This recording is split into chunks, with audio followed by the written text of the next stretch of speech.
ఇవాళ రవీంద్ర భారతిలో జరిగినటువంటి ఒక సమావేశం బసవన్న గారి పూజ్యనీయులు బసవన్న గారి జయంత్యుత్సవం.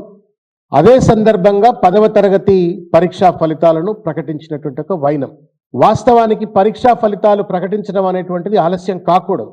కేవలం రేవంత్ రెడ్డి తన చుట్టాలను ఎవరినో ఆంధ్రప్రదేశ్కి వెళ్ళి పెళ్లిలకు అటెండ్ కావడం కోసం లక్షల మంది విద్యార్థుల భవిష్యత్తును తీర్చిదిద్దేటువంటిది ఆబగా ఎదురు చూస్తున్న తల్లిదండ్రులు పిల్లలను ఆయన పెళ్లి అటెండ్ అవుతుంది కాబట్టి పరీక్షా ఫలితాలను ఆలస్యం చేసిండ్రు.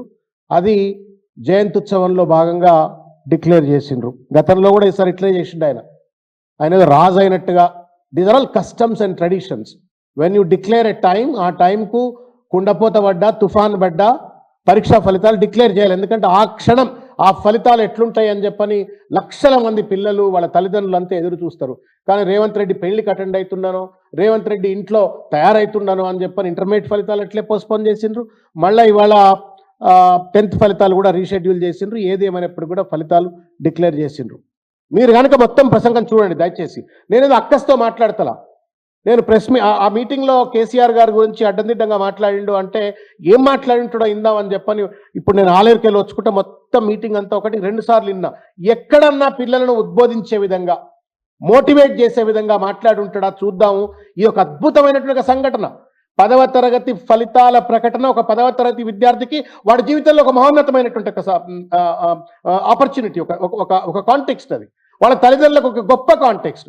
ఆ కాంటెక్స్ట్లో ఒక ముఖ్యమంత్రి మాట్లాడినప్పుడు ఏం మాట్లాడాలనో నాకంటే ఎక్కువ మీకే తెలుసు. ఎందుకంటే మీడియా మిత్రులకు కావచ్చు, లేకపోతే ఈ కార్యక్రమాన్ని చూసేటువంటి తల్లిదండ్రులు తెలంగాణ సమాజానికి మీకే ఎక్కువ తెలుసు. You are expected to talk, appreciate, motivate, inspire, build proper career. ఇట్లుండాలా అట్లుండాలా అని చెప్పని వాళ్ళని ఒక మోటివేట్ చేయాలా.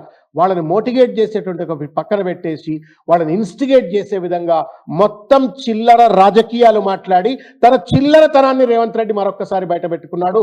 అది పరమపూజ్యనీయమైనటువంటి ఒక బసవన్న జయంతి సందర్భంగా అత్యంత పవిత్రమైనటువంటి ప్రామినెన్స్ కలిగినటువంటి ఒక 10th ఫలితాలు డిక్లేరేషన్ టైంలో కూడా కుక్కతోకకు గుండ్రాయి కడితే కూడా సక్కగా కాదన్నట్టుగా 2 పవిత్రమైన మహోన్నతమైనటువంటి ఒక సంఘటనల నేపథ్యంలో జరుగుతున్నటువంటి ఒక సమావేశంలో కుక్కతోకకు గుండ్రాయి కడితే సక్కగా కాదన్నట్టుగా తన స్వంత నైజాన్ని మరొక్కసారి బయట పెట్టుకొని కేసీఆర్ గారి పైన అక్కసు కక్కేటువంటి ఒక ప్రయత్నం చేసినాడు. ఎవరికి లాభం అయ్యా దీనివల్ల?